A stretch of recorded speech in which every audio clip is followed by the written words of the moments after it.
put on your seatbelt. Let's go. All right, turn up the music. There's a killer on the loose. Look out, he's right behind you. He won't give me the ass. I'm scared, but I'm fighting back.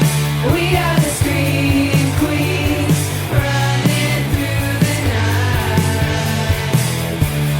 We are the scream queens, gonna put up a fight, make everything alright.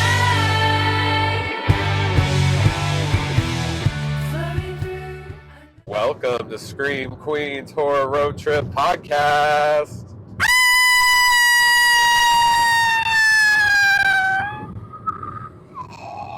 That is your conductor and final girl, Miss Justine. Yes, it is me, it is I. And this to my left, always to my left, is our cruise. What attendant. Yeah, your train attendant. Your train attendant. and sole Mr. survivor, Josh. Mr. Josh. The sole survivor of this podcast. And if you can't tell, all the train talk is for a reason. We are currently on Interstate 70 West in Colorado, heading to Denver. You caught me on the 70, baby. And we're going to go to Meow Wolf, like we mentioned last episode. And their theme at the Denver Meow Wolf is Convergence Station. Yes, Convergence Station. It's the largest exhibition of Meow Wolf. So right now I think they have 4 that you can visit, and this is the largest, even though we've previously been to the Meow Wolf in Vegas and the Meow Wolf in Santa Fe, and the first one was the one in Santa Fe. Yeah. Time chronologically. Not the first one we went to. No. But then the Vegas one was the Omega Mart. Santa Fe was the kind of like the house that had been Like Alien. And it was like an interdimensional kind of thing, and then cracked the universe. Or but something, yeah. and then you kind of just found yourself tumbling through a dryer into another world or another multiverse. I don't know. And this one's about the multiverse and Yes. interdimensionality and going to different planets. Yeah, it said on their website it's the first multiversal transit station. So it's the Quantum Department of Transportation. Takes you between 4 rare cosmic worlds that, due to some kind of event, their worlds collided, and now you can visit them. And the way, I guess, collateral or the currency of these worlds is memories. And since, it's essentially like a train station to other dimensions and planets, we thought we would correlate and do Train to Busan. Because it is definitely a jam-packed, all the puns of zombie-packed, like, train station intended. Yeah. It is filled with trains. They're not just on one train. They are switching. They're at different stations. They're running. Lots of running. There's a lot of running. Which is exciting. I love a chase scene. And zombies and bites. But just a little housekeeping. As soon as we crossed over into Colorado, for some reason the roads got terrible and bumpy. In addition to that, we are excited because we just invested in a new kind of like audio setup. So hope this is sounding even better than it's ever been before. Yeah, our usual listeners, let us know. Is the new equipment sound better? Are we a little bit more clear? There's always going to be road noise. We're driving on the highways and byways of America. That's our shit, guys. But, we're just using a little different sound system. Let us know if it sounds better. Yay or nay. Yeah, well, we're, and another bit of housekeeping that we should probably go ahead and just take care of is that, sadly, we probably aren't going to be making it to Casa Bonitas, and it's not our fault. Apparently, okay, so you get on their website, and it now says you need a reservation, which is fine. Before you just showed up and waited like 2 hours in line. But then it's like a ticket system, and when you try to go buy tickets, it's like sign up for the mailing list and we'll let you know when you get chosen to get a ticket. And I've done some research online. Apparently, it can be like up to a year until you're finally called to go to Casa Bonita. So I signed up a week ago. So don't think we're getting that email that's going to allow us to get what some people call the golden ticket. Yeah, we're definitely not getting the golden ticket. But, you know, you had told a really funny road joke when we were bitching about the roads earlier. I totally set you up for it, and then you moved ahead. Oh, I wasn't even thinking I got back into Train to Busan. No, it was earlier that we were figuring out if we were even going to, and I remarked, you know, Colorado, it's just your mountains that are supposed to be rocky, not your roads. Good one. Thanks. Let's Okay. Get into Train to Busan. Train to Busan 2016. It is a South Korean movie, and it does take place almost entirely on a series of trains that are going from Seoul to Busan and a few stops in between. Oh, yeah. It's a harrowing journey. Yes. Although I wasn't familiar with a lot of the actors previously, they all do a wonderful job in taking us into this world, this apocalyptic zombie world that's unfolding right before their eyes. The director is Yeon Sang-ho, and the dad character is played by Gong Yoo, and the daughter is Kim Soo-an. It's kind of the same name as her name in the movie. Like, she'll get more into it if you just call her by her real name. Well, her performance is pretty she's really remarkable. Good. She is a class act. Okay, yeah, and also there's a Disney baby in the midst in all of this group. Ma Dong-seok, he is from Eternals. Oh, okay. It's kind of I haven't seen it. Yeah, the non-Avengers kind of Avengers movie. We haven't watched it, but that's what I've heard, is that it's like a group of superheroes before the Avengers? Question mark? In the before times? In the before times? Shrug emoji? Okay. Would you like to go ahead and just open our movie up, Josh? Well, first, we start with a man in a truck, and he is driving up to a quarantine zone, and he's kind of like pissed off. He's like, this happened before. You guys killed my goats. Are you going to make sure that doesn't happen again? And they're like, oh, yeah, it's nothing to worry about. Go on through. It's just a leak, just a tiny little leak from the biotech district, which we'll learn is like a nuclear, area. So a leak is kind of a bad thing. It's not good. So he's getting his truck all sanitized down, and the men that are talking to him are in hazmat suits. So it's a little questionable as to if it's really just this teensy little leak that's no problem at all. Yeah, it's like something definitely has to do with something. As we've been known to say. And he drives off, and his phone rings. He gets distracted trying to reach over and grab it. His eyes divert. And then there's just kind of this impact sound, and he looks up, and then there's a view from above, and everything is bloody, and he has killed a deer. He's killed a deer, and he is pretty pissed about it. He's like, I am having a shit day, which what the fuck? I feel like I would have opened up the door and seen that I hit a deer, and then immediately crumbled onto the ground and tried to go resuscitate it, give it first aid. I don't know. You'd be giving it mouth to snout. Yes, I probably would, and be in complete denial that it's dead, baby. Oh, poor thing. Yeah, so instead he just looks at the damage of his own vehicle and gets back in the car or truck and drives off. And guess what, guys? That deer pops back up. We get this reanimation of the deer. And he has milky eyes. Yeah, there's a milky-eyed problem. I think that's what really happens. Everyone's vision gets obscured, and they just lose their shit. Pissed. They just get pissed. They're like, I got milky eyes, and it's a problem, and now it's your problem. It's all your problem. I'm going to eat your face. So I guess, are just led to believe that there at least is creatures out there that will die and then reanimate. We're not quite like they're zombies yet. We don't see the doe like A eat. deer. We don't see anything happen as far as what it eats. But next is this.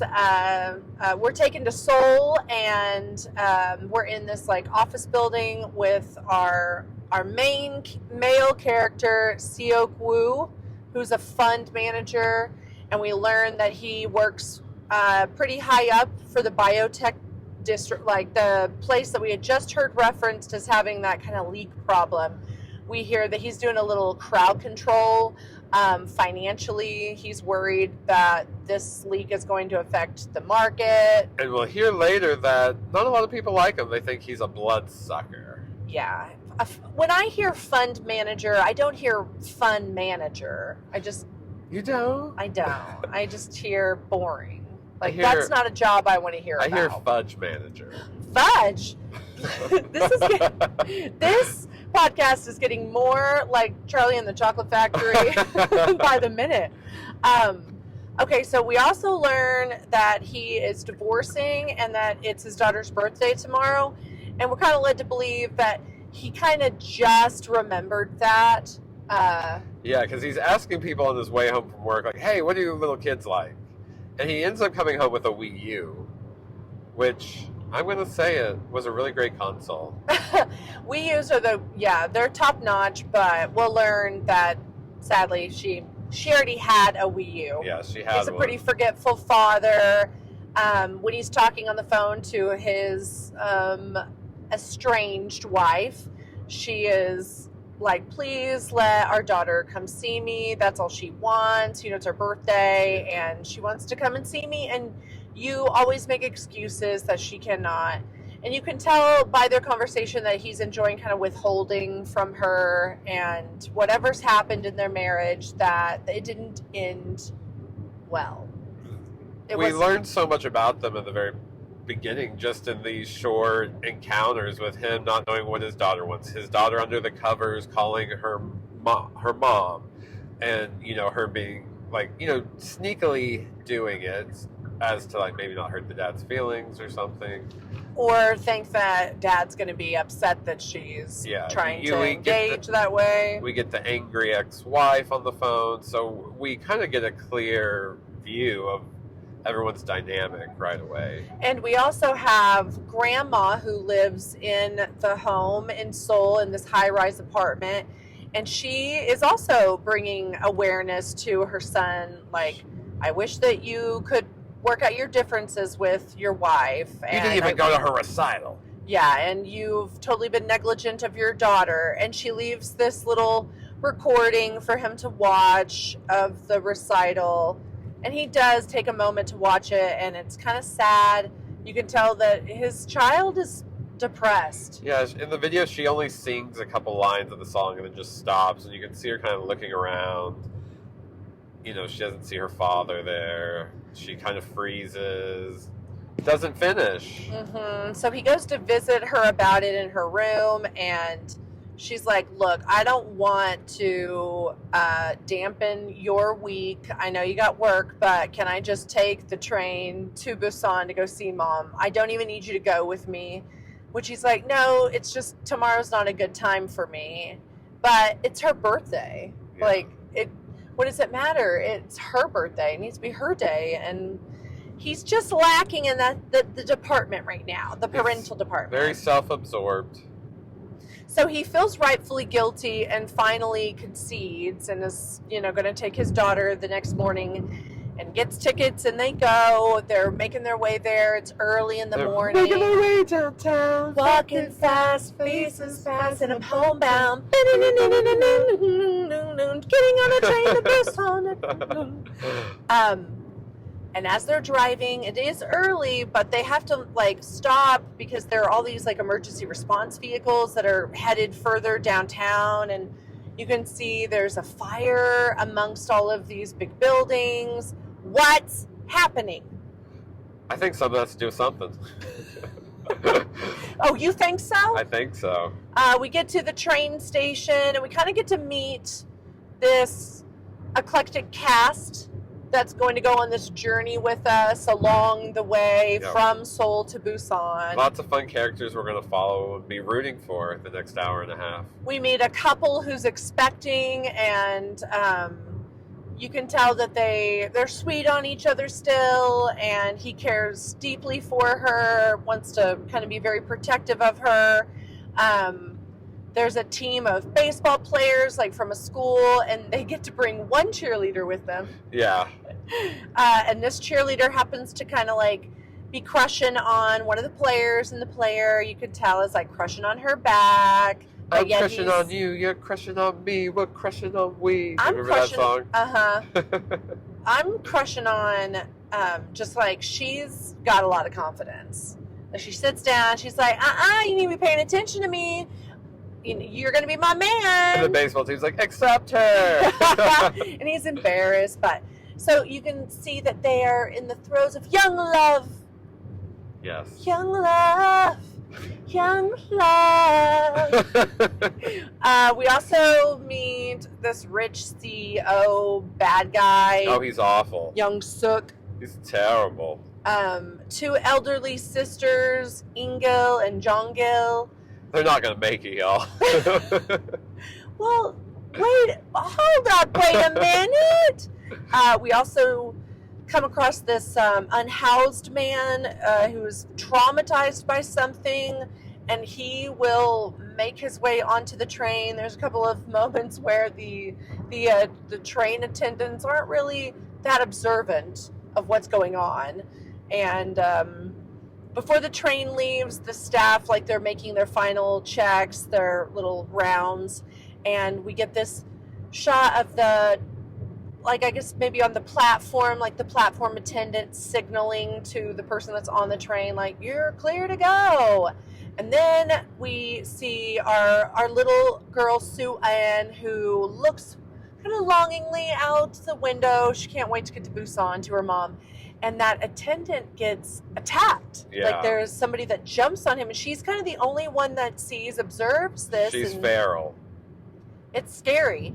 And then there's also a scene that happens where there's a lady who creeps on because the attendant isn't paying attention. And she kind of, I guess, like, locks herself in a bathroom to try to mend her wound. Yeah. But it's just getting worse by the second. Yeah, she's starting to, like, convulse. She's hyperventilating. She just looks nasty, too. And she makes her way back out of the bathroom and then into this, like, vestibule, the, like, area between the carts. It's like the walkway in between the carts where the doors seal off. And so one of the attendants that's on the train sees her, and the train is, like, going. Like, it's like, bye-bye, we're leaving the tracks. Or not the track, but we're leaving the station. I was like, oh, shit, we're that derailing. doesn't happen until later. Yeah, that happens later, not right off the bat. Toot toot! Should we try to signal to the truck driver and see if he'll toot toot us? You can. Okay, toot, we're doing it. Sign. I'm gonna hear it. I don't think we're going to hear it. I think he was distracted driving. Well, he was like, there's no children in that car. How does he know that? These are tinted windows. He does not know that. All right, he didn't honk back. He didn't honk back. Ignorant! You're ignorant. Okay, so that lady who was all having spasms is in the vestibule, and an attendant comes upon her, and she's like, oh my god, ma'am! Girl. What's going on, girl? You okay, girl? Girl! Hey, girl! Hey, girl! Will you take care of yourself, girl? Girl. No, ma'am. No, don't you dare. You stay still now. I'm trying to give you first aid. And then she gets on her walkie, and she takes her eyes off of her for 1 damn second. 1 second. And that thing pops up erect. Oh, gosh. I can't even say erect without being like 13 years old and laughing. Well, okay, so the lady is like obviously a zombie, and she like pops up and then goes after the neck and sings the Cranberries. Zombie, zombie, hey, hey, hey. Oh, that was good. That was terrible. Yeah, she gets attacked. She gets all choked. And then she's taking her for like a ride. So the zombie girl is like riding piggyback onto the attendant, and the attendant's like, ah! Going through the aisle, and everyone's just staring at her. And she's in the baseball team like cart, so it's just like all of the guys that are in their baseball gear, and they're watching as this attack happens, and this lady's throat just gets like ripped. But it's so quick what happens. It's like bam, bam, bam. One change happens and then another, and they're taking over the cart, and there's just like a few of the baseball players and the cheerleader girl who make it into the doorway area between the carts, the vestibule, and seal off and make their great escape. And it's kind of like all hell breaks loose. Sue-Ann has gone in search of a potty. She's a little concerned, and she's kind of learning along the way that there's like weirdness happening on the train. She's like, I just gotta pee, y'all, and maybe fart once or twice. Just let me use the bathroom. Are you being serious? This is like an 8-year-old. Well, 8-year-olds. I know, but like she just worst got traumatized. She wants to make farters a tackle. There are 8-year-olds love to fart. I was an 8-year-old once upon a time, and I farted. Probably more than once. Maybe twice. So, where are we at now? Sue-Ann, she's like inside one of the bathrooms that she's made it into. She's even met a couple of the characters along the way, like the rich CEO guy, the pregnant lady, and that guy, the daddy. Husband, But she finally finds a little potty, and while she's in the potty, there is even more chaos that's going on, because we're getting full-blown chaos. Well, and they're getting the disease full-blown, too. That's what I mean. We're getting full-blown. We're getting full-blown zombies, and everybody's, like, turning really quickly. All the carts are kind of getting taken over, succumbing to the zombieism. Yeah, and I wonder, because we were both kind of mentioning this, maybe even slightly complaining, like, there's no consistency in the movie with how fast they turn and get full blown. It does definitely like kind of serve the plot a little bit, like how quickly some of them turn, and there might be others have like slight recollection, kind of understand what's happening to them, you know, and like takes a couple minutes, and like they kind of even have a time to battle it off. I wonder if it's like a degree of bite, like, you know, like if they're getting tore up and they die faster, they get or is it a disease? Yeah, it's like they keep saying infected. So maybe it's degree of bite, and maybe also it could just be your genetic makeup. Maybe you're more susceptible or vulnerable to things. I could see where they could explain it away, but it seems like if it's one of our central characters, they get kind of a lingering transition, and then if it's just your run-of-the-mill person in the cab next to you, or if we need a jump scare, then it's like quickly. So it's a little serving, but that's all right. We're not gonna dwell any more on it. We just wanted to bring it up because sometimes it seems maybe there's something we missed, and you guys can tell us. Just seems like the consistency isn't there, but I digress. We'll get back on track. So we have the baseball players and the little Romeo and Juliet duo over there. Their names are Young Gook and Jenny. And then Sue-Ann finally finds her dad, who's gone in search of her because it's starting to get panicky everywhere, and they are trying to make their way back as there's like zombies attacking, and it's an enclosed space. They're on a train. It's not like everybody has room to try to hide this or there. And everyone's becoming a zombie. There's a point where there's a special effect where it's like they're moving so fast that they just start piling on top of one another. Yes. And it's like almost like they are just running like as quickly as they're running, because they're fast-paced zombies. They're not the drag your feet, strolling kind of. Those are creepy. Those are very sinister as well. I love a fast and a slow zombie. I don't discriminate. You don't discriminate between zombies? No. Zombies! Never have, never will. Guys, here we don't discriminate against zombieism, and neither shall you. This is a safe place. This is a safe place for any speed of zombie. That's right. If you have a long traveling journey of actualization when it comes to your zombie, that's you. That's your journey. No one can tell your story but you. That's right. But we're going to tell this story. Yeah, we're going to. So, oops. This is not our story, and we're still going to tell We're it. going to tell it. Sue-Ann and Dad, they're making their way, like I said, making their way downtown to Busan. And they make it to what will become this kind of like first class cart. We find out when they leave it that the survivors have been ganging up there in the first class cart. That's what happens. It seems like a lot of the ritzier people are getting saved. Those that maybe had more room, had less people on their cart. And we know that for a fact later because the character's going to call for some help, and he has privilege enough that they're going to help him. Yeah.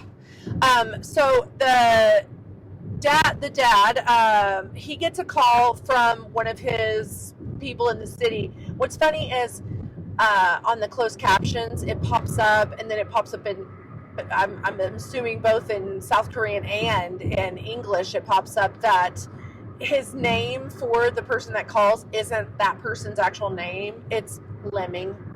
Oh, like yeah. He's a peon. And that's, I think, why they're showing the phone screen, to show us that he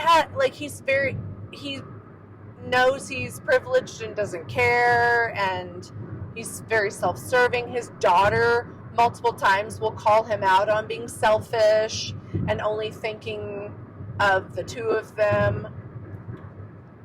He has a journey. I'll say that. He has a nice journey. arc. Yes, he really does. And so everybody's kind of sequestered, and then the pregnant family, the duo, they come up, and there's like a moment where they're not going to let them in, and the zombies are coming, and it's like fast, and it's very suspenseful, and we don't know, like, are they going to leave them out there to just be eaten? Yeah. But he finally opens it up, and then the two of them get in, and they realize that the zombies don't know kind of like how to open the door, but they can see them. So they're all like, "Oh, we don't have to hold it shut, guys. We're cool." Even though they could have easily triggered that door open. Well, and then also, like, this is another area where that isn't necessarily true, because at the end, there's a character that is put like a doors in between them, and then he's able to open it, and it leads like it's a catalytic. Is that a word? It's like maybe they're learning as they go. I guess maybe, but yeah.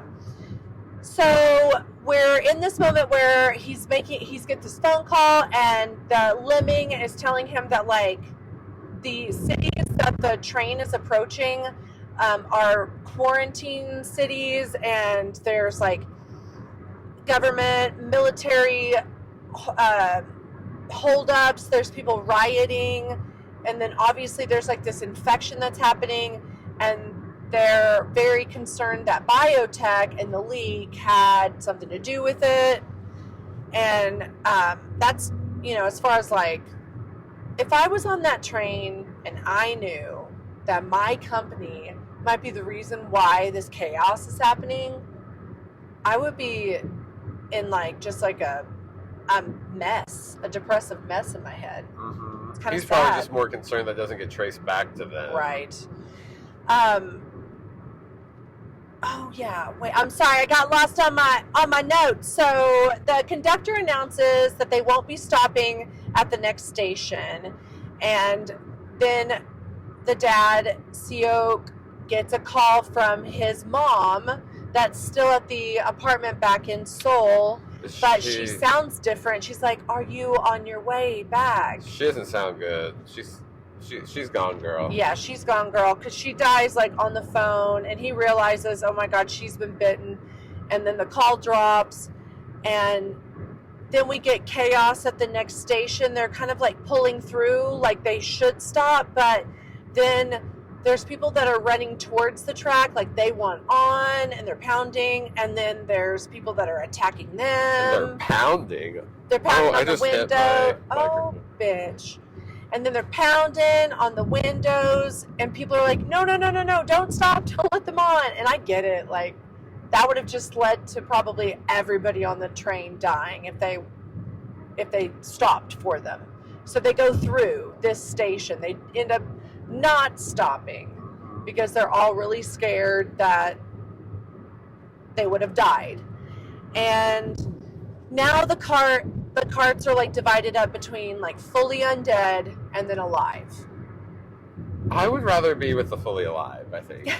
Yeah, well, I just mean like there's no more like people hiding out or being sequestered off into like the little bathrooms and stuff. Everybody's there. They can see videos from their phones of the government announcing that there's now like contained areas around the around the country. So like there's safe havens for survivors. And we also get shots on the news either now or later of like people falling out of helicopters and springing right back up, or the city streets under attack and people in their cars getting attacked. Yes. It's all like cell phone footage. There's what it's supposed to be. People all in the carts that are like watching different video footage of what's unfolding. It almost seems like a lot of people on Twitter, because there's a subtitle that pops up that says what's on their screen is like trending topics, and it was outbreak or something. It said. So the next time that they approach one of the stations, it's Daejeon Station, and the conductor says like we do have to stop here because I've been given a direct order to make a stop here. But the dad calls on the phone and finds out that this place is a quarantine area, and he doesn't want to quarantine because he is trying to get to Busan. So this is where he has that favor pulled. He's like, hey, so can you get me out without having to be quarantined? And the guy's like, yeah, once you get to the main hall, take a left and get out of there. Don't follow the crowd, basically. Yeah, he's guaranteed that there's going to be a car waiting for him, and but he doesn't realize that the unhoused man from kind of the beginning of when everybody was getting on the train, he's still alive, and he was kind of like tucked away in one of the aisles, and he's very traumatized, and he kind of only just keeps repeating the same thing, like all dead and we're all going to die. But he's laying there, so he overheard that conversation. And that comes back. Yeah, he's gonna hitch a ride. While Dad's on the phone, though, Sue-Ann meets the pregnant couple. She kind of learns who they are, and they introduce her to their baby that's in the mom's belly. They call the baby Sleepy. And then there's so Doc and Dopey. Oh, she's having 7. She's having 7 dwarfs. And the dad, actually, he kind of lets her know, like, his name's Ma Dong. Well, no, that's the actor's name. The character's name is Sang. He tells her, like, I'm not really the biggest fan of your dad. What does he do for a living? And this is when he gets called a bloodsucker. Yeah. She's like, he's a fund manager. And that right away, I guess, to this guy explains the selfishness that's been displayed.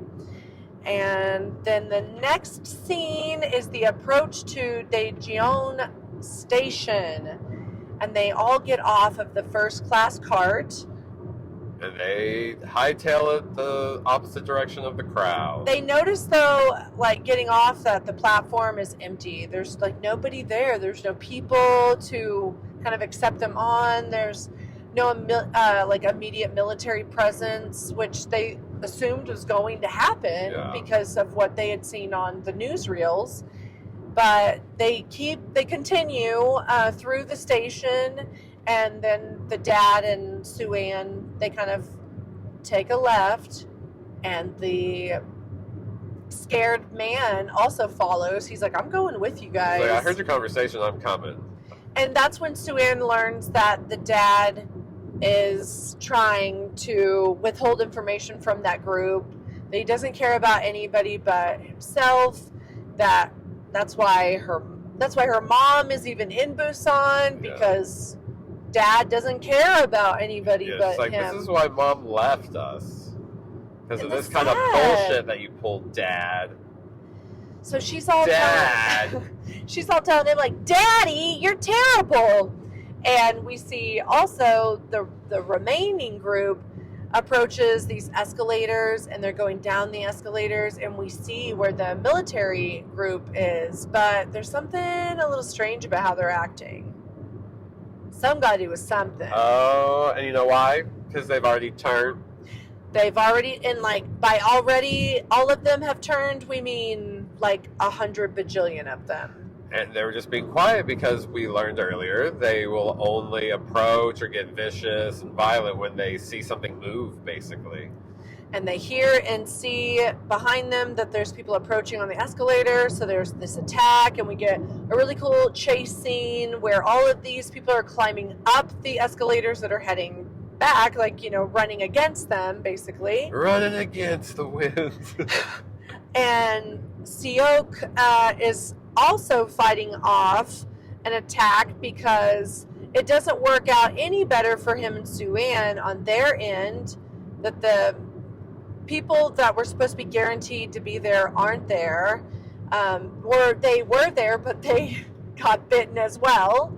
And so everybody again is running back to the train.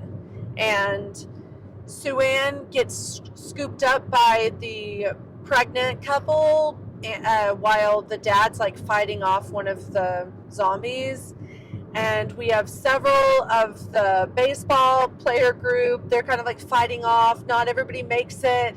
There's this really cool shot where on the second level of the train station, the glass cannot hold the amount of zombies, the pressure on the glass, and so it bursts and people just start dropping. They're falling out those windows.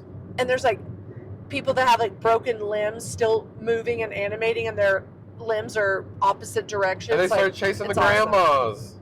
Oh my god, that's so sad. And the grandmas get divided up between survivors. Yeah, they get held by different people going in opposite directions. So everybody gets back on. Well, not everybody, but again, this parsed down survived group joins again on the train, but in different cabs. Not everybody gets on at the first class area. And yeah, it's a really good like action thriller scene. Or, you know, it's like a good chase sequence, but you're getting the action of like them clubbing, and like, I mean, he even picks up essentially a shield and a sword at one point, one of the characters, where he runs and picks up a police shield and baton, and he's fighting people, and it's a really good sequence. Yeah, Sue-Ann and the pregnant woman, that actress, they are having to run the opposite direction of Sue-Ann's dad and her husband, but they do both get on eventually, and they kind of get broken up into two groups, where it's one of the baseball players that survived, kind of like Romeo, and then the dad and the daddy-to-be. And they need to all get together. And Jenny calls one of them on the phone, right? And they're like, we're going to come to you. We're in this cart. And we're going to make our way. And we're going to make our way. And Jenny's so excited. But and they also call, and they're able to get in contact with Mama-to-be. And so they're like, okay, we're going to pick you up along the way. Yeah, they're going to take advantage of going through the tunnels because it'll get dark and the zombies can't see them. And this is like cool, like practical effects that's happening. People looking real fresh zombified. There's some nice, like awesome, like martial arts, just kind of like mixed martial arts going on. And I looked up the actor who plays the father-to-be character, Ma Dong. He is a like kind of a classically trained. What is that like when you're martial artist? Yes, but he did it for movies. He was like a stand-in like character for others. Fight coordinator. And so, anyways, that's why it looks so good. Stunt double. Yes, but also like choreographer and stuff, and it shows that like that's the reason why it looks so good, because he's a very well trained, coordinated guy, and knows how to fight. I again like traveled on a little journey off, but I thought that was really cool, and it just shows in all of those fight scenes. So they start making their way through the carts, and they have to play this like cat and mouse game with the zombies. They're climbing through the overhead compartments. Yeah, they join up with the Mama to Be and Sue-Ann, and that in itself is a really cool scene where at first they're having to play like night and day in the bathrooms as they kind of like eliminate a cab of zombies, and then they have to crawl up at the top, and they learn that like during the night, or that when they're in the tunnel and they can't see, they can kind of distract the zombies by throwing things in another direction. And it's all working really well. Like the whole group, which is like 7 of them or 8 of them, is able to make it essentially all the way to the cab that will lead them to the first class vestibule.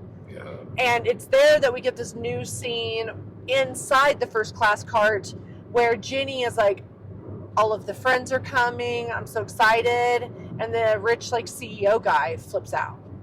Oh, he's not happy. He's pissed that Ginny invited them along. He's like, how can they make it through those monsters without getting contaminated or infected? There's no way. They're not getting on this train car with us. And it breaks Ginny's heart. She's like, but my friends. And they like bust Ginny's phone up. They kind of muffle her so she can't scream through the cart window as they're all approaching and they can't get in, and all the zombies that have been chasing after them are coming, and the more of them that accumulate, the more pressure on the doors, and it just becomes unreliant that this group's going to make it. And there's some loss that happens in these scenes. We lose our sweet Papa to Be. He makes a sacrifice. Yeah, and he decides to hold the door for everybody. He tells them to go. I'll hold them back. He gets bit, and then that's when he really is like, okay, now it is my chance to help you guys in the most giving of ways. Yeah, and he's like, please take care of my wife and my unborn child. And then we get another sacrifice. He's like, I give you permission to fuck my wife.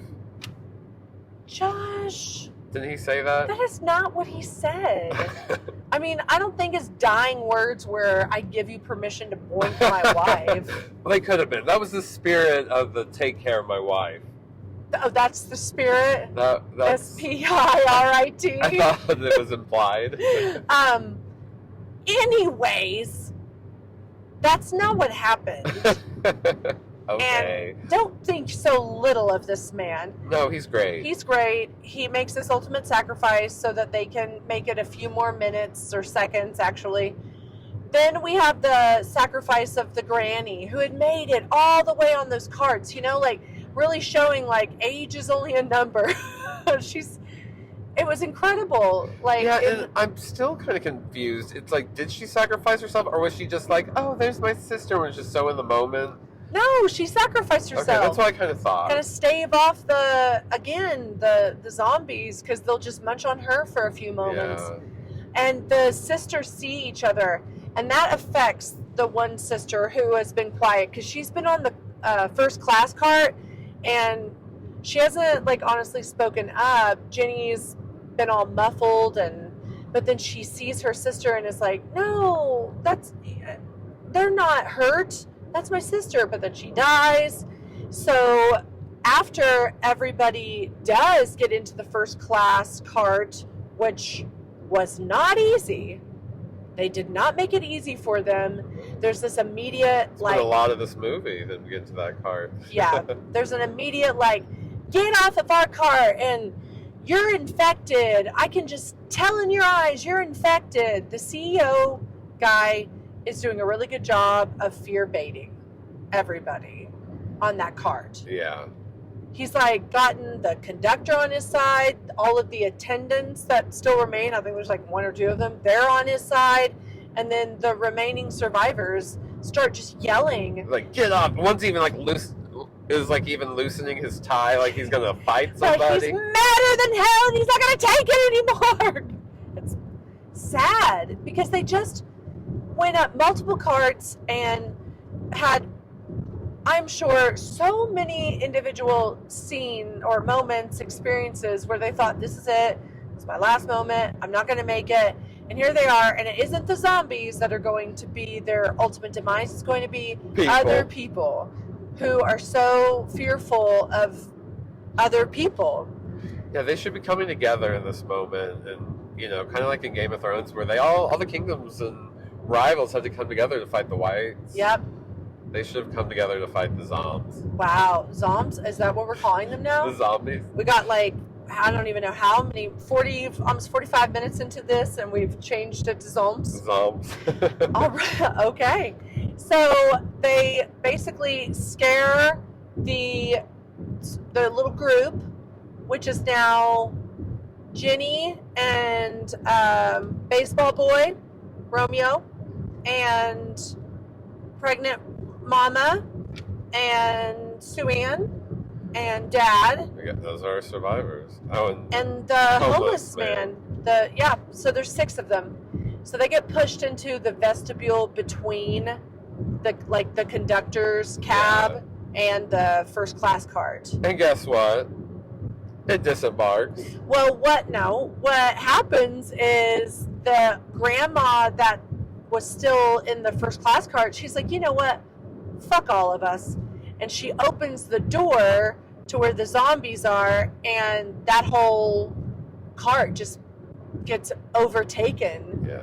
And we think everybody is getting eaten on. Unfortunately, we're going to learn that the rich CEO man again survives. Him and the attendant hide out in the bathroom while everybody's getting attacked on the cart. So nearly everybody, but he's like, the director, writer's like, you're not going to be satisfied yet. I'm going to have this guy try to fuck some more shit up before we kill him off.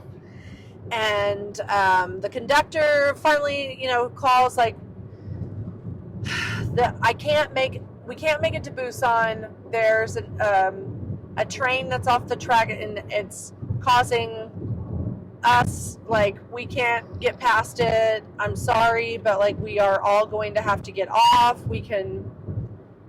I'll go look around because they are approaching another town, but he's like, we can't go any further because the track is blocked. So I'm gonna pause us. I'll look around in this little station area, see if there's another train that we can hop on. And if I can, I'll bring it over. So there's a whole plan that he's come up with, but it means that they're gonna have to exit the train and just be at this train station, which we know is gonna have hundreds of thousands of zombies. A deer in a meadow on hunting season. Oh my God, yeah. Very truly. Yeah. And so Dad and Sue Ann and they head out with the rest of the survivors. They've arrived on, I think it's Daegu Station, and the CEO man, this is when we find out that he survived, is during the announcement that the conductor is saying his plan. You're just like, this motherfucker. That is not cool. So everybody exits out into the rail yard. The CEO guy, in order for him to exit, though, he has to sacrifice the attendant that's still with him. Yeah, he's like, He deceives him. He's like, yeah, I think it's quiet. Why don't you open that door and take a look?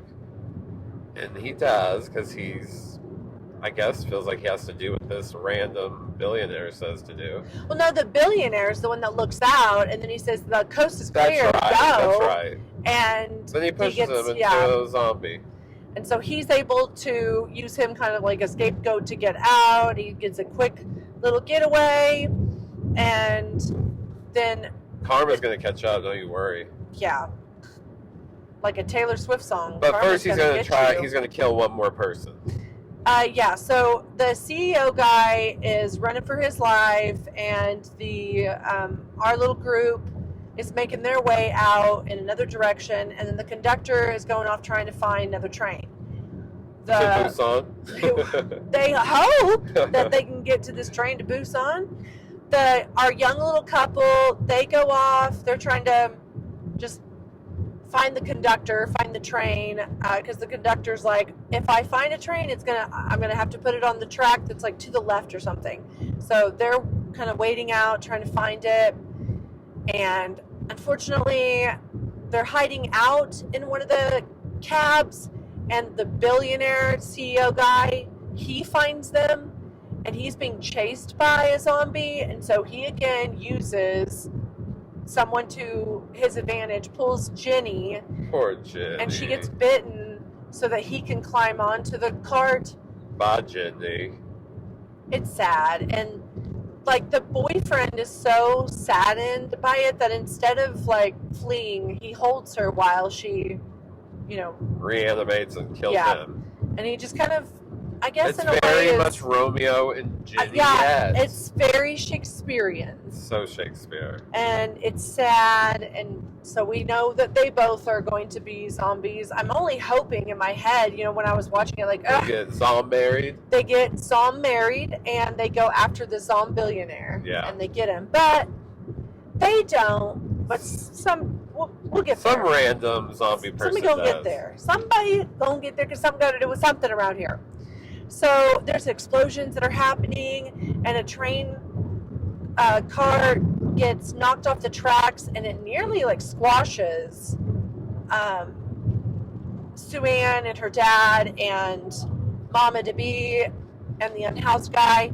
They're kind of locked under. They're on the ground. The train cart is on top of them, and it's filled with zombies. So the plexiglass is, the pressure. Right in their face. And the dad gets out because how they get dispersed is the dad kind of has an easier way to be able to get out than Sue-Ann and Mama to be. But then just right as he's gonna have them crawl through the hole with them, the train shifts and it ends up blocking the hole that he came through. So now he's trying to dig it back out, pull this big heavy piece of equipment out of the way. And the unhoused guy that we never learn the name of this character, he makes a sacrifice because the glass breaks and the zombies are going to start coming in, and they eventually are able to kind of like climb out. Dad pulls Sue-Ann and Mama to be out. They're again making their way. It's just like one chase after another to try to find this train. Guess what, guys? We just rounded a corner, went up a hill, and now we can see the Rocky Mountains in the distance. Ah! So exciting. So now we have rocky roads and mountains in our Oh view. my gosh, it's like the minute we came into Colorado, the roads got terrible. And we decided like we were going to wait because we thought, we'll record when we get into Colorado. Roads will be fine. Joke's on us. Kansas, you had the better roads. Yeah, you had the better roads. Maybe because you have tons the of second coal or part will be something. recorded in Kansas. Mind you guys, and we just appreciate you. Appreciate you. Thanks for being in the back seat with us. The trio makes their way to a cart that they can see on the tracks. The conductor has found one. But unfortunately, so has the CEO guy, and he makes the conductor his last sacrifice to getting on that train. So there's no more conductor. I guess it's cool that the train is just like a button and you push it. And yeah, I bet nowadays it pretty much is. You need a conductor to observe maybe all the... Make sure there's nothing on the track. Yeah, make sure there's nothing on the track. Be there to start the train, stop the train, whatever else a conductor does. I don't know. You tell me. I don't know. Well, y'all tell us. We don't know. And we get the three of them running as the train is kind of like gently moving along the track. and then they're being chased by hundreds of zombies. This movie has Very been intense. Yeah, the movie has been completely intense the moment the first zombie pops up in the train. It's like we don't get like a moment, a breath. Yeah. There's no intermission whatsoever. 'Cause even in those quiet moments that you have, then it's like something's about to happen, so you're still on the edge. There's a definite like festeringness that's always taking place in this movie. It's very unsettling, and they all three make it onto the train, and we get this like, oh, yay, they've survived, and then so does the CEO guy. Here he comes. He's milky-eyed. He's a milky-eyed man now. Because he got bitten trying to jump onto the train, but he gets this like long drawn out realization that he's a zombie. He's like, I'm scared. Take me to my mom. It's like this comeuppance scene where dad, kind of like finally gets to tell him off. Seok's like telling him, after all that you've done, you're no better, and you're gonna end up not making it. And I wish that would have been that moment for him, but instead there's this like attack, and he ends up being bitten by him. And in order for basically dad to ensure that his daughter survives, he has to make a sacrifice, and he has this like moment where he's like, I'm so sorry, I've been bitten, I love you, you're gonna have to stay on here with her, listen to her, whatever she does, you do. And the daughter is just crying and screaming like, don't go, don't go. Sad. It's so realistic and heartbreaking. We cover this on our reaction YouTube channel. So if you want to see us watch this movie for the first time, you can. But I mentioned something. I'm like, what did they torture this girl with to get this performance out of her? Because it is like award worthy. It's really good. I feel for her, the loss that she's experienced, the trauma. She's seen so much like terrible things happen, but also she's really seen humanity at its like base, and it's very sad. Yeah. And now she's losing her father. We're pretty sure that like mom is mom's gone. They can get a hold of her. For dad time. tried, and so it's the end. He gets this like little last moment where before he gets milky-eyed, he thinks of his daughter and when she was born, and just what her feet looked like and how her toes were. Probably holding her for the first time. Smiling, and her just like quiet little sleeping face, and probably just, how much he truly loves her. And he makes a decision. He's going to just gently fall while he's having this last good memory with a smile on his face. He's going to let himself just fall off the train. So, it's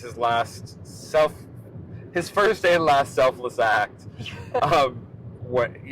going to help his daughter and the lady by it's very moving offing too. himself. Yeah. He at the moment that it all happens, the camera changes and we just see the silhouette of him. You just see it in it's shadow. like a reserved. Those string instruments the orchestral swell, the music. It just like it all picks up, and you're like fighting back tears. The daughter, she's crying. I'm crying. Oh, it's very moving. And that train is going and leaving her father behind, but they're safe. It's the two of them, and then they approach like this river and tunnel, and the train stops. I don't know if the lady like stops it herself or if it stops itself. I don't know. She probably stopped it. Yeah, but they can't go any further because and they are approaching Busan, but it's blocked off, and it looks like it's blocked off like military wise. Like there's fencing. And it is. And there's dead bodies everywhere. There's dead bodies floating in the river. They are walking past just like nothing but bodies that look shot. Not look eaten, look shot. So it's a little scary. They don't know it when they're approaching how how they'll be welcomed, and we see how reluctant the military is to accepting them. Yeah, he's talking to dispatch. He's like, I think I see survivors. And they're like, look it over, make sure they're survivors. Can you confirm that they're survivors? And he's like, well, not really. They're like, well, kill them. They're coming through a tunnel. Like, Yeah. I can't see their faces. And you're just like, no, not after all this. Don't pull a Night of the Living Dead. And Yeah, we don't need this. We kill don't them need by the Romero military right now. at the very end And- after a harrowing night of survival. But that doesn't happen because we get the daughter, Sue Ann, and she is singing that song from the beginning, the recital video.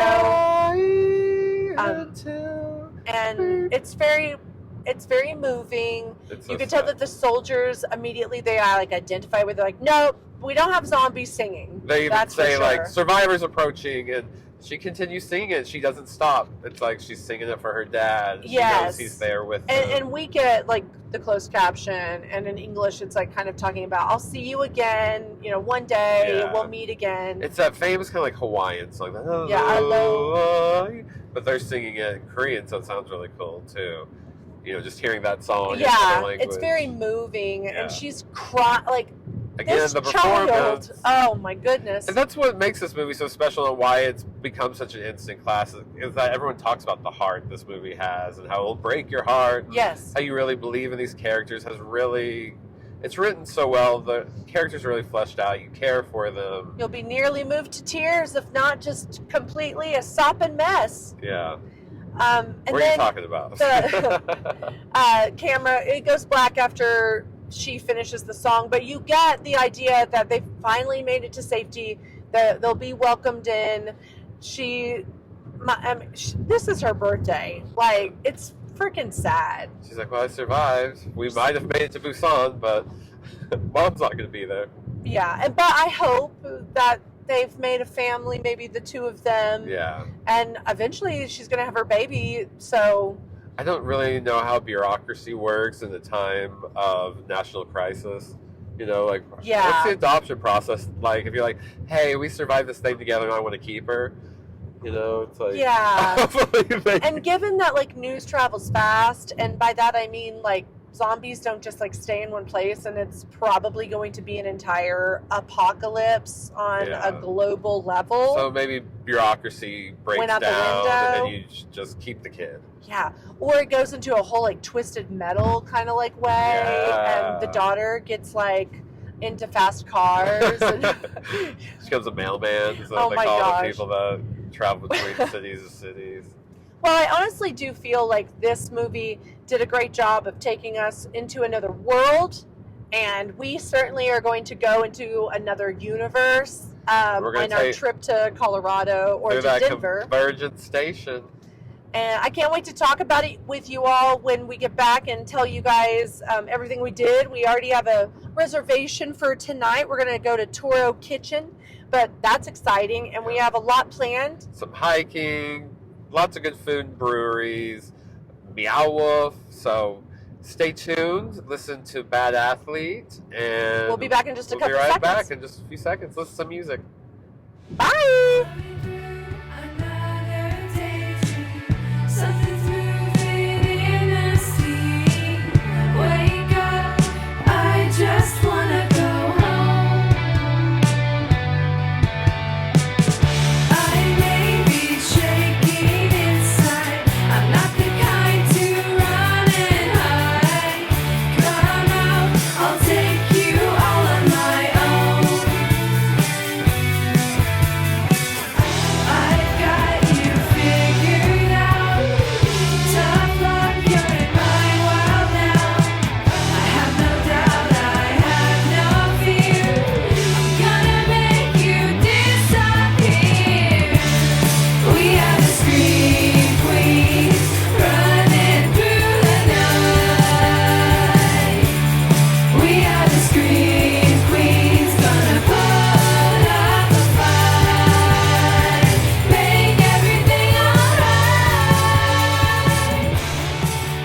And we're back. And we're back, and we're back, and we're in the car again. Yeah, we just had the best 48 hours in Denver. We're back in Oklahoma now, almost home. But by golly, we just had the best time. And we have to finish this podcast. So Yeah. here we are to give you guys the recap of the weekend. Let you know what we did, where we went, what we ate, who we did, all those things. I didn't do what we any of saw.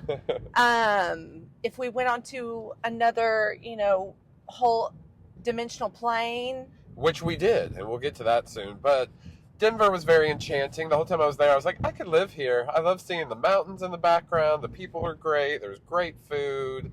We just had a lot of fun little adventures, and we're going to start telling you about it right now.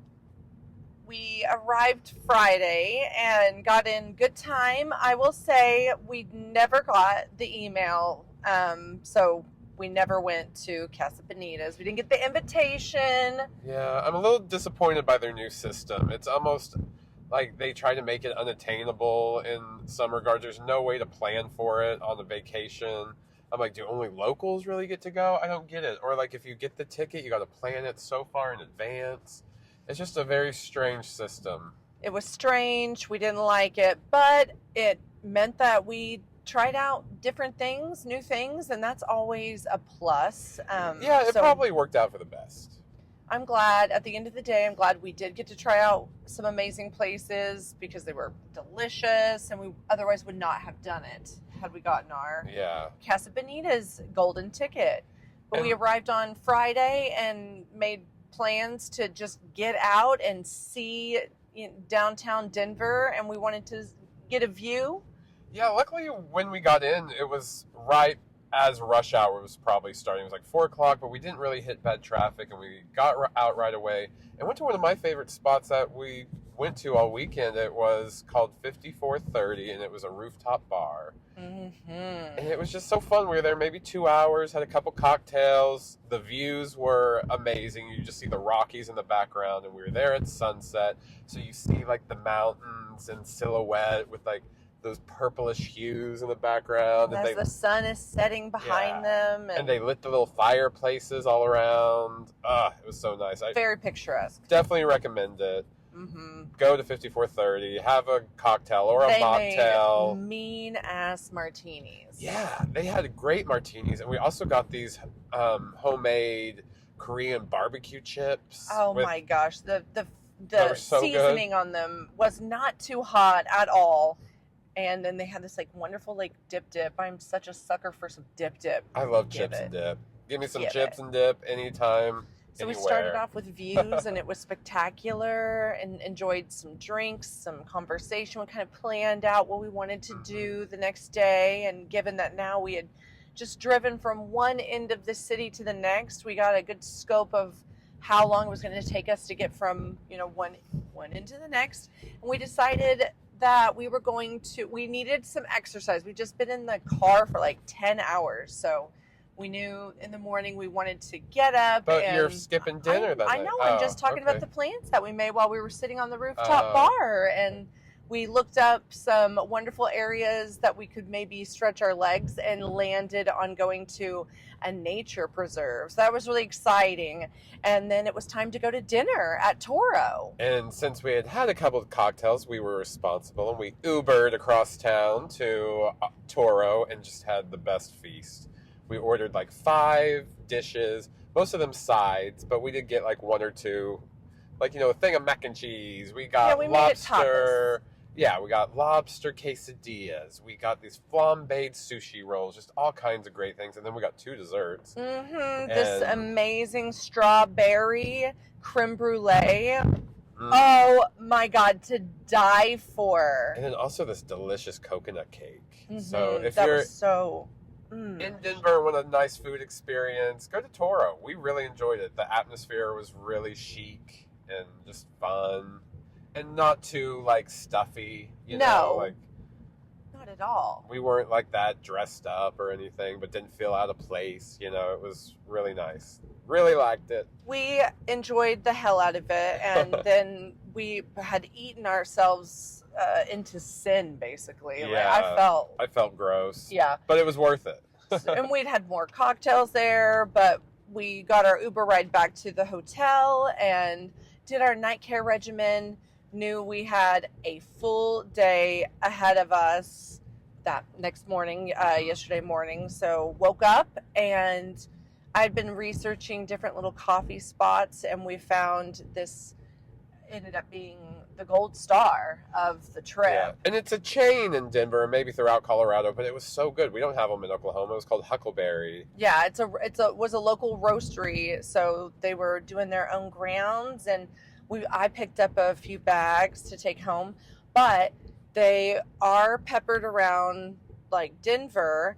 And where we went, they were selling these amazing burritos, these breakfast burritos. Their coffee was great, but the highlight was their breakfast burritos. They were like perfectly toasted. Mm-hmm. Like they were crispy on the outside, and then the egg was perfectly done. It was so creamy. It almost felt cheesy, but it really was like a lot of just the scrambled egg was made muy perfecto. And there's salsas that you get on the side. We tried 2 different ones because we went there twice. We went back the next day because those burritos were so damn good that we went before we... I couldn't quit it. Or today, we went this morning before we left. Oh, God.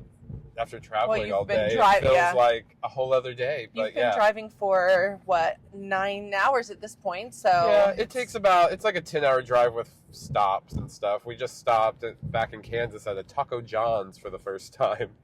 We've driven by it so many times, just like coming through Kansas or stopping in Kansas, but not ever really like having the opportunity to. So we finally earlier did for lunch, we had Taco John's. Let's go to Taco John's. And it was pretty good. It did not disappoint, but we're jumping way ahead. We've missed a whole day.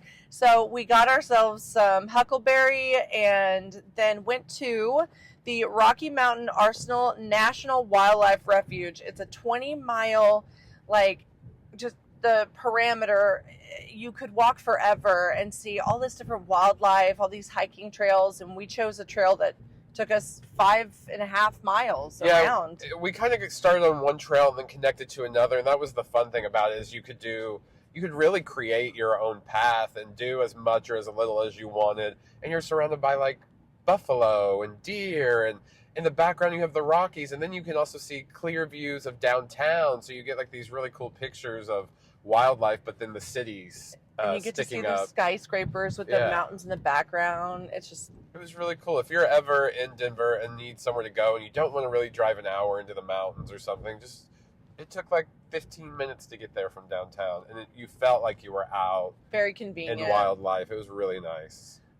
But we got our steps in for sure with that. Had to freshen up, but we wanted to freshen up because we had seen on TikTok this brewery. It's in Golden, Colorado, so it's like nestled right up to the Rockies. Mm-hmm. This brewery called New Terrain, and we needed to check it out. It sounded like right up our alley, a bunch of IPAs, and I'm an IPA slut. I love a good brewery, and this one was only about 25 minutes outside of downtown, and it was nestled right under the mountains. It was at the start of like some biking and hiking trails, so you saw tons of hikers and bikers coming in and out, stopping in at the bar, the brewery, cyclists. Yes. Yeah, and it was just so nice. Their beers were so good. We sat outside, like you said, we're surrounded by mountains. Just everything about it was pretty magical. The sun was out. The weather was perfect. It was like a beautiful 63 yesterday. And I even got like a little bit of a sunburn. So good on me. That might have been like my second favorite little hangout spot we went to. Everywhere we went to was great. And they had a good, a couple of food trucks sitting just right outside the brewery. So we could grab a pizza and then have some beers. It was really nice. And we hung out there for over 2 hours. Mm-hmm. Had, like she said, had pizza, got a flight, and then like maybe 2 beers after that. And, we had to keep in some waters because we had to drive back into the city. Yeah, and we had to get back in the city eventually because it was Meow Wolf time. Yeah, what we went there for, what this whole episode was about, Convergence Station. And I think it totally lived up to that idea of there being this this station where worlds are colliding and meeting and joining, and you're passing into another world, realm, universe, whatever dimension. It was massive. It's definitely the biggest Meow Wolf we've been to. Oh yeah, it was 4 stories, I believe, that we actually got to go on different levels of things, but I think it was actually taller than that. And I'm not even sure if we saw everything, because it is so massive that it's one of those, you can go back and peruse around again and find a lot of new stuff. But it was really cool. I'm not sure if it's my favorite Meow Wolf. I still love the Santa Fe one. There's something about that one that's just so... I think maybe because it was the original, maybe there was just an extra bit of love put into it. Yeah, and there was a through line, storyline, from beginning to end with the one that we saw last year in Santa Fe. Here, it was 4 different stories that did converge because it was based on all these like scientists that came up with the convergence station idea, but you could follow the story from 4 different perspectives. So yeah, definitely you could come back and do it again just from another scientist's point of view. Well, then there was also kind of like a mystery you're supposed to be following too, of like these 4 people have gone missing in the convergence station, and like where are they? And you had these key cards that you could keep, like you would check in at different areas, and that key card you would swipe and it would kind of tell you more, give you more of the story. You get breadcrumbs basically. That key card is an additional $3, but you only need 1 for your group, so it really was worth it, because then you get just an even bit more of an experience for just $3 extra. You get more videos and story, and yeah, it was really neat. There was so much to see. Like, I'm still like, God, it was almost overwhelming. And we were there for another over 2 hours, and then hung out in the gift shop because it was a super nice gift shop. They always have kind of the best souvenirs. I love their stickers, their shirts, sweatshirts. I got a cute little t-shirt. More unique, and then they will make them based on what you just saw. So your t-shirt is going to kind of like coincide with where you've been and the whole theme. I remember I'm like, I should have gotten an Omega Mart one, a shirt. Oh yeah, I had just gotten the sticker at the Omega Mart. I don't think I got anything at Omega Mart when we went a few years ago. We didn't do an episode on that, but I think we did a Vegas episode, but it wasn't about that. We probably mentioned going there, but because we always tell you everything we do on the trip. But yeah, it's definitely worth it. If you're in Denver, go to Meow Wolf. They're special, and there's only 4 in the world, about to be 5 in Houston. So go. They're so unique. We'll eventually make it to the Grapevine Dallas one. So supportive of group, community art installations, more than just like art being in a frame hung on a wall. Mm-hmm. It's you're walking in it, you're immersed in it, you're living in a world where you're taking on some creator's story, and it makes me so happy to be in those spaces. You're sliding down things, crawling through things, climbing things. Like they just make it so much fun. And they also make things accessible. If you can't do that stuff, you can take elevators up flights and stuff. So no matter what your abilities are, you can enjoy Meow Wolf. Mm-hmm. And we left Meow Wolf. We got a lot of walking done yesterday because I checked my watch this morning and we had done like 27,000 steps. Yeah, well, we walked from our hotel to Meow Wolf, which was like 1.5 miles away, but we were just like, let's just walk. And did that back and forth, and so that was 3 miles. Then we had walked our 5.5 that morning. And so we definitely earned all of the yummy drinks and eats that we did, and we did not stop. After Meow Wolf, we made some further searches. I wanted views. We just wanted views of mountains, but we wanted something new. So I found it was called Peaks Lounge, and it's in one of the Hyatt skyscrapers that's downtown. It was on the I think like 30 something floor. Maybe 23rd or 32nd floor. Maybe I got the I think it was reversed. like the 37th. 30, yeah. Because remember, we had to get that separate elevator for the higher rooms. I was like, for the rooms for 34 and up. I'm acting dyslexic. I think it was 32, not 23. But that view was spectacular, and we got to see the skyline and the city as the sun sets, and then just how it's all lit up, and you can still see like glimpses of the mountains. And they again had some good cocktails. We were sticking on the martini train. We weren't letting up. So Yeah. that's what we stuck with. Love a good dirty martini with extra olives. Mm-hmm. And then we walked over to this cool little place that was just kind of around the corner called the Teacher's Lounge. We lounged it up that evening. We went to Peaks Lounge and then Yeah. the Teacher's Lounge. And the Teacher's Lounge is inside of a hotel, and the hotel is an old school. So when you go in, it looks like, you feel like you're walking up to an old times, school you might see in a movie from like the 50s or 60s, that kind of like facade. you're going to an institution. Yeah, and the food there was great too. Oh, okay. So the food was great, and it was a prefixed menu that was restaurant week too in Denver. But the highlight of Teacher's Lounge was the tempura battered, fried, uncrustable. Guys, hold up. It's an Uncrustable. It was a peanut butter and jelly, deep fried, and then it was covered in this like marshmallow cream topping, and then that they these then peanut like butter. torched. Oh my god, it was like bruleed, and they put these peanut butter chips, like chocolate chips, but peanut butters. It was incredible. It was the best thing I've ever had in my mouth. Yeah, it's one of the best desserts I've had in a long time, and maybe because it is so different. You don't see like a deep fried PB&J on a menu or a tempura PB&J on a menu that often. So we'd also seen it on TikTok, and so TikTok doesn't lead us astray that much. No. We always have a good experience following some of those like foodie channels that tell you where to go eat in different cities, and we were so thankful that we got that tempura PB&J. Don't sleep on your TikTok research before you go and do a 24, a 48, any kind of hour visit of any place. It won't steer you wrong. Nope. People love to highlight the good times, the good meals. Believe them when they say it's good. It is. And then we had to get back to the hotel and get some sleep, and then we went to Huckleberry's one more time and got one of those good burritos. We got in the hot tub this morning. We did get in the hot tub. We almost left without hot tubbing, and I was not going to stand for that. So you gave me 30 minutes in that hot tub. That has to be mentioned. Then we got our burritos. If you know us, you know we love a hot tub. There's nothing better. We did the hot tubs, and then we got ourselves all freshened up and cleaned. Went to Huckleberry one more time to get a cold brew and that burrito. Yeah. I couldn't leave town without eating that breakfast burrito. We had even thought of going to a different coffee shop, but it was almost just the parking there, the street parking where Huckleberry is, or at least the one we went to. It was by convenient. the stadium. It was near the stadium.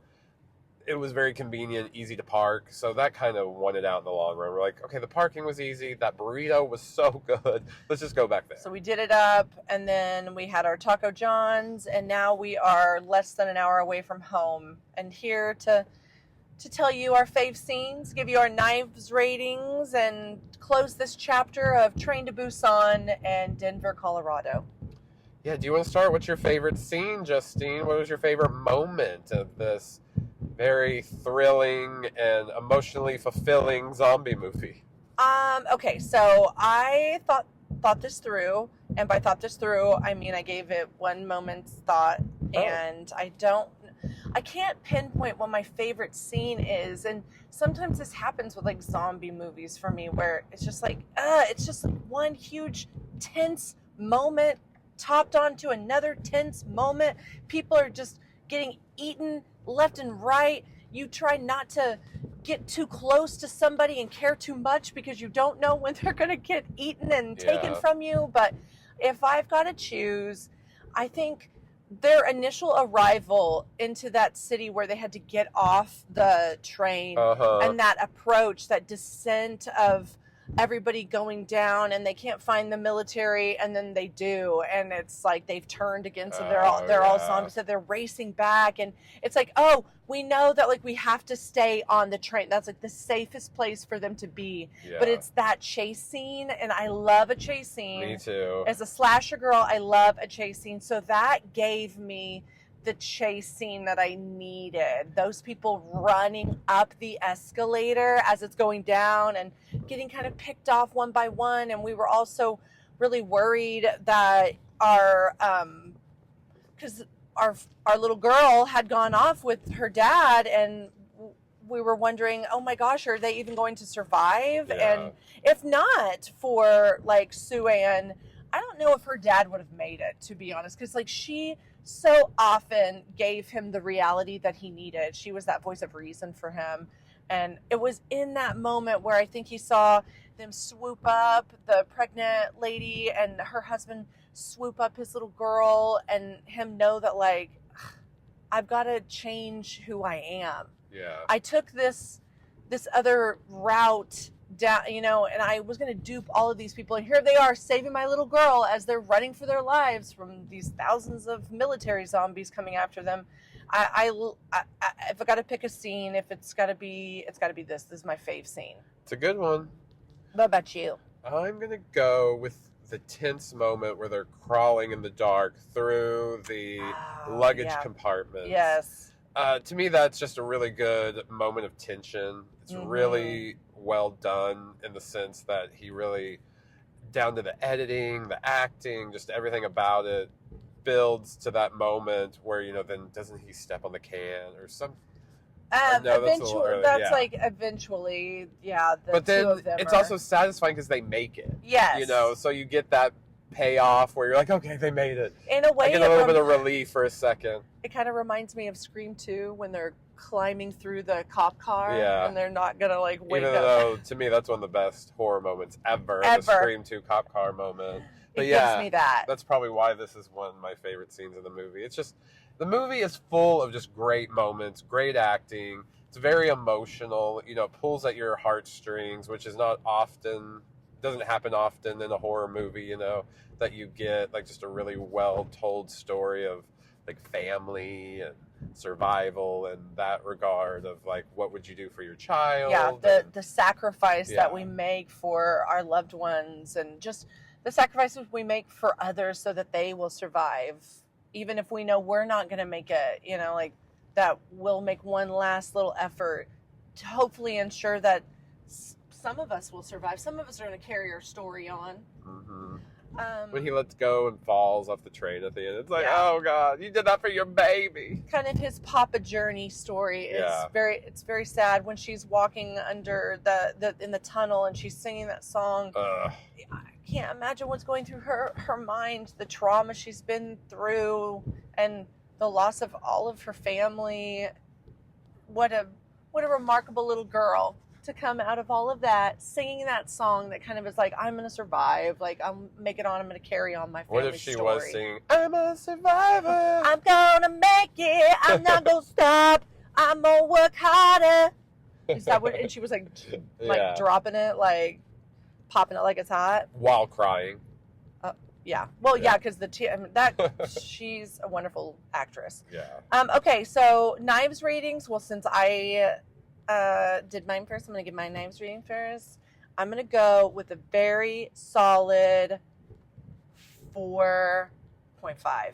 That's what I was going to say, too. There's not really anything I could fault it for to not give it that 5, but just something, I don't know, I just can't give it that 5 yet. Maybe because it is like in that era where we are oversaturated with zombie movies and TV shows, that there was just maybe something slightly there that didn't make it feel completely fresh and new, even though it does something new with the genre at the same time. Just 4.5, a very respectable. I think 4.5 knives is great. 4 stabs followed by like a little half innie. Yeah. Just like a little. Yeah. That's a really great rating. I want to see what this filmmaker does. Has he made anything else? I need to IMDb him. Yeah, I need to look into that. Okay, so we just had an amazing time, but I'm getting a little into my delirious talk, and I'm super tired. I hope you guys have had an amazing time listening to our amazing time. Amazing time. But we'll be back next month with episode 99. We're almost there to 100. It's so crazy. We're going back to Hot Springs, Arkansas. We went a few years ago, but if you recall, we didn't actually get to do the baths at the Hot Springs. And we had gone there to do House of Wax and a wax museum, so no, we didn't need to do the baths for that episode. But it's kind of what you go there for. Yeah. So, but it gave us an excuse to go back. And we wanted to do the baths. We just didn't realize they were closed on Easter. So. Yes. So we're not going on Easter to just mitigate that. We are going and covering a really awesome Michelle Pfeiffer, Harrison Ford movie. What Lies Beneath. We're going And- to the baths? Yeah, we're going to the baths, and if you've seen that movie, you know why we're covering it for a bathhouse type. And if you haven't, watch it. And then listen to our next episode next month. And yeah, that's all I got to say about It's a that. great one. We'll be back soon. Don't forget to rate and review us. It helps us out if you go give us that 5-star. Jot down a little review. That also helps us. And we love you. We'll miss you till next month. Appreciate you. Check us out on all the social media. Take care. Bye.